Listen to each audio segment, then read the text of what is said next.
Bon, qu'est-ce qui changera au MEDEF si vous êtes élu président? Parce qu'est-ce qui ne changera pas? Vous demanderez des baisses d'impôts, ça on l'imagine. Bon, au-delà de la boutade, qu'est-ce qui changera au MEDEF si Patrick Martin est élu président? Je pense qu'il faut aller encore plus loin dans le collectif parce que les circonstances nous imposent, quel que soit notre secteur d'activité, quelle que soit la taille de notre entreprise, d'être très mobilisés, d'être très solidaires entre nous pour porter ce message et expliquer à ceux qui ne l'ont pas encore compris que l'entreprise est avant tout la solution.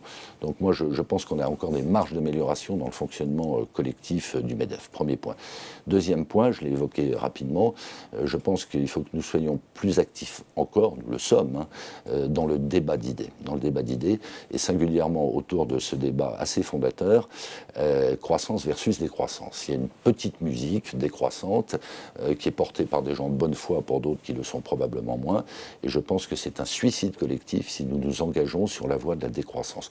On ne saura pas financer nos régimes sociaux, on ne saura pas financer la décarbonation de notre économie, on ne saura pas générer de l'emploi et de la richesse si nous inscrivons dans la décroissance.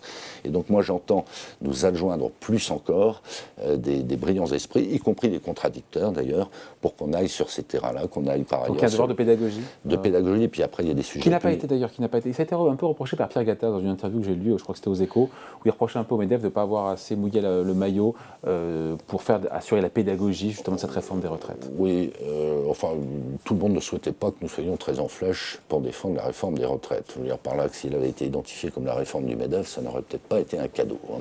Donc on a fait ce qu'on avait à faire, on a toujours dit depuis l'origine qu'on soutenait cette réforme, mais que ça n'était pas la réforme du MEDEF. Après il y a d'autres sujets très sensibles, je pense qu'il faut crever un certain nombre d'abcès.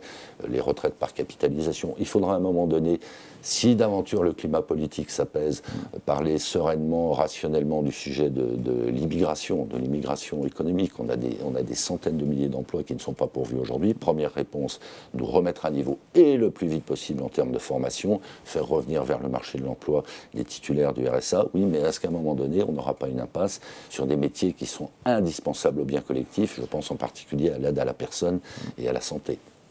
Voilà, beaucoup de chantiers. Beaucoup de chantiers passionnants. Président du MEDEF. Élection le 6 juillet, c'est ça, hein? Le 6 juillet. Voilà, merci de passer nous voir. Donc Patrick Martin, président délégué du MEDEF, invité de la grande interview en direct sur Boursorama, à retrouver tout à l'heure à 14h en replay. Merci. Merci.